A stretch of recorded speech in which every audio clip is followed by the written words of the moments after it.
जोहार नमस्कार। नागपुरी गोइड चैनल में आपने मनकर स्वागत है, अभिनंदन है।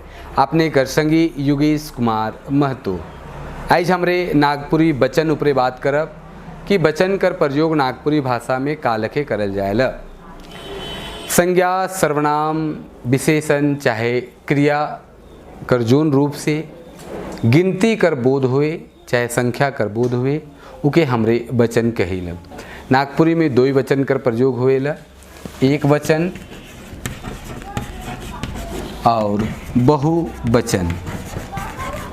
एक वचन कहे कर माने कि जोन शब्द से ये पता चले कि उकर संख्या एके गो है, एके गो कर बोध कराएला उके हमरे एक वचन कहिला। जैसे मंगरा हो गेलक, बुधवा हो गेलक, छगरी हो गेलक, ई लखी। वह लखे बहुवचन में हमरे जे एक संख्या से बगरा मतलब एक से बगरा कर बोध कराए वाला का हमरे बहुवचन कहिले। जैसे मंगरा, मन, बुधवा, मन, छगरी, मन, ई लखे हमरे एक वचन से बहुवचन देख सकीला कि एक वचन में एक रूप के प्रयोग बोध कराएला और बहुवचन में एक से बगरा चीज वस्तु या आदमी मन कर बोध कराएला उके बहुवचन कहल जाएला। अब हमरे देखब कि एक वचन से बहुवचन बनाए कर का नियम है नागपुरी भाषा में। तो हमरे देखब कि खास करके नागपुरी में मन, मने, झन, झने चाहे सौब कर भी प्रयोग करल जाएला। तो जैसे हमरे मन या मने कर देखब, मन या मने के तो एक वचन मान लो आदमी होलक एक वचन, और बहुवचन हमरे देखब तो आदमी से आदमी, मन या मने। वह लखे छोड़ा है तो छोड़ा, मन या मने।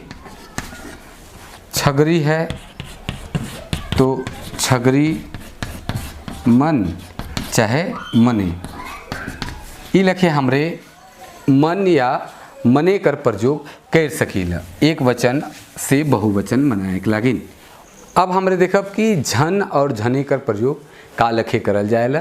नागपुरी में आदमी मन ले एक से बगरा आदमी मन ले झन या झने कर प्रयोग करल जाए। जैसे दुई झन या झने। वह लखे ढेर झन। ई लखे हमरे झन या झने कर प्रयोग करेला। तो मूल रूप से ये हमरे झन या झने कर प्रयोग नागपुरी में भेटाएला। अब हमरे सौब कर प्रयोग देखब कि नागपुरी में सौब कर प्रयोग एक वचन से बहुवचन बनाए के लिए का लखे करल जाएला। तो संज्ञा शब्द में सौब लगाए के एक वचन से बहुवचन नागपुरी में बनाया जाएला। जैसे आदमी तो सौब आदमी, आदमी। घर तो सौब घर। मुदा मन, मने, झन, झने संज्ञा कर आखिर में प्रयोग होएला, लेकिन सौब शब्द जे है उस संज्ञा कर आगे भी प्रयोग हो सकेला और पीछे भी प्रयोग हो सकेला। जैसे हमरे देखा जैसे आदमी सौब आदमी, ये आगे हो गलक सौब, लेकिन हमरे के पीछे भी प्रयोग कर सकीला। जैसे आदमी सौब। जैसे घर है तो का करब कि सौब घर, लेकिन जब इसका रूप बदली तो घर सौब कहे कर माने कि हमरे इके आगे से भी प्रयोग कर सकीला और पीछे से भी प्रयोग सौब कर सकीला। अब हमरे देखब कि संज्ञा शब्द कर पहले अगर संख्यावाचक विशेषण कर प्रयोग हुई है तो झन, झने, मन, मने कर बगैर प्रयोग कर ले भी एक वचन से बहुवचन नागपुरी में बनाया जा सके। जैसे चार भाई घर आले,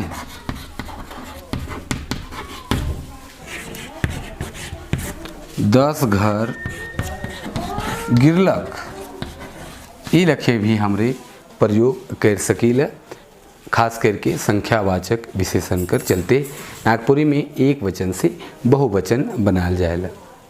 अब हमरे देखब कि कहीं कहीं शहरी ठाव चाहे चट्टी जैसन ठाव में इन लगाए के एक वचन से बहुवचन बनाया जाए। जैसे हम एक वचन हो गलक तो हामिन, ये हो गलक कि बहुवचन। हम चाहे हामिन कर प्रयोग करत थी तो बहुवचन हो गलक। जैसे तोय एक वचन होलक तो बहुवचन के लिए तोहिन।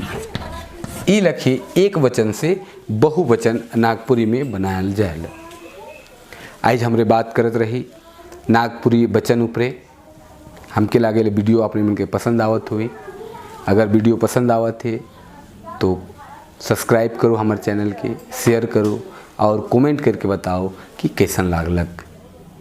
और एगो नया विषय वस्तु के साथ हमरे फिर भेटाब। तब तक के लिए जोहार।